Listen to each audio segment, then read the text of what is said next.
ان کی رائے کو یہ نہیں ہوتا کہ جی لازم ایک دفعہ انہوں نے رائے دے دی تو وہ ختم اور کوئی بول نہیں سکتا. نہیں, بڑی وہاں اوپن اور ڈیموکریٹک ڈیبیٹ ہوتی ہے. سو میری رائے یہ ہے, میرا خیال یہ ہے کہ ہماری سینٹرل ایگزیکٹو کمیٹی کی میٹنگ انشاءاللہ اسی ویک میں ہونے والی ہے. اس کے اندر یہ جو ابہام آپ کو محسوس ہوا, ہمیں تو نہیں, لیکن اگر آپ کو محسوس ہوا تو اس کا جواب بھی آئے گا. اور میں پھر کہوں گا کہ اس دونوں صورتحال کو سامنے رکھے تو پیپلز پارٹی کا صرف ایک فائدہ, ایک مطالبہ ہے, اور وہ مطالبہ باقی جماعتیں بھی اس ملک کی ہیں, اور وہ یہ ہے کہ جلد از جلد الیکشن کرایا جائے. اس پہ کسی کو اختلاف نہیں. سر, سینٹرل ایگزیکٹو کمیٹی کا جو آپ کی میٹنگ ہوئی, بلاول صاحب نے اسی کا حوالہ دیا اور اس میں سینٹرل ایگزیکٹو کمیٹی یہ فیصلہ کر چکی ہے کہ 90 دن میں الیکشن ہونے چاہیے. بلاول صاحب اسی کو دوہرا رہے ہیں اور زرداری صاحب ایک دوسری بات کہہ رہے ہیں. تو آپ یہاں پر کس کی بات کو کہیں گے کہ یہ بات پارٹی کی پالیسی ہے؟ میں غلط یا تصحیح کی بات نہیں کر رہا, میں تو یہ کہہ رہا ہوں کہ جمعہ یا ہفتے والے دن ہماری امکانی طور پہ سی ایس سی کی میٹنگ ہے. اس پہ یہ بات ضرور دیکھی جائے گی, اس پہ طے کیا جائے گا کہ کیا درست, کیا غلط ہے, یا کیا ہونا چاہیے, ہمارے فائدے میں کیا ہے, پاکستان کے مفاد میں کیا ہے, ڈیموکریٹک پروسیس کو آگے بڑھانے کے لیے یعنی کیا ضروری ہے. بلاول صاحب یا زرداری صاحب دونوں کی ہی بات جو ہے وہ حتمی نہیں ہے, ایک اور میٹنگ کی ضرورت ہے. گزشتہ سینٹرل ایگزیکٹو کمیٹی کی میٹنگ کا جو فیصلہ تھا وہ اس میں ابہام ہے. میں یہ نہیں کہہ رہا, میں کہہ رہا ہوں کہ ایک سینٹرل ایگزیکٹو کمیٹی کی میٹنگ ہوئی, اس کے بعد ایک اعلامیہ جاری ہوا, وہ اعلامیہ آؤٹ کم تھا, اس میں کوئی ابہام نہیں ہے. اور اس کے بعد یہ جو آپ کے خیال میں ایک ابہام پیدا ہوا ہے, میری نظر میں نہیں ہے. میری نظر میں تو یہ ہے کہ کوئی کس پاسبل ٹائم میں الیکشن ہونا چاہیے, اور آئینی طور پہ ہی دونوں باتیں آئین کی ہو رہی ہیں, آئین کے اندر رہتے ہوئے ہونا چاہیے. لیکن اگر ہے تو اس کو انشاءاللہ تعالی ہم جمعے یا ہفتے والے دن یہ معاملہ ایڈریس ہو جائے گا, پھر ہم آپ کو بتا دیں گے کہ یہ کیا اس کا مقصد تھا. کیونکہ میری ابھی زرداری صاحب سے نہ بات ہو پائی, نہ ملاقات ہو پائی.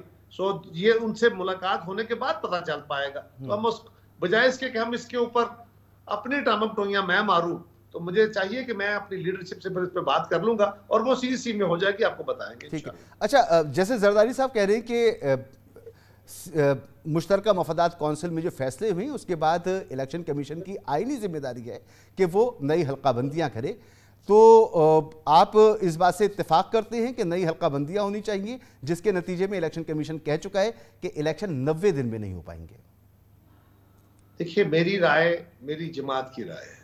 میں اپنی انڈیویجول رائے اپنی جماعت کے اندر دیتا ہوں. اس وقت میری وہ رائے ہے جو میری پارٹی کی رائے ہے, اس سے ہٹ کے رائے دینے کا مجھے استحقاق اپنی جماعت کے اندر ہے.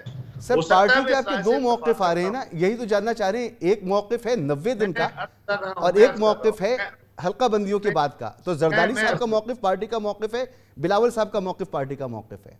میں عرض کرتا ہوں کہ اسی کو میں نے کہا کہ ہم اگلی میٹنگ کے اندر طے کر کے آپ کو بتائیں گے. جہاں تک میرا تعلق ہے, میں اپنی رائے پارٹی کے اندر ہو سکتا ہے میری رائے بلاول صاحب والی ہو, اور ہو سکتا ہے وہ رائے نہ ہو, لیکن جو بھی ہے وہ رائے دینے کا پابند میں اپنے سی سی کے اندر ہوں, اس کے باہر نہیں ہوں. ٹھیک. اس وقت میری رائے وہی ہے جو میری جماعت کی رائے ہے.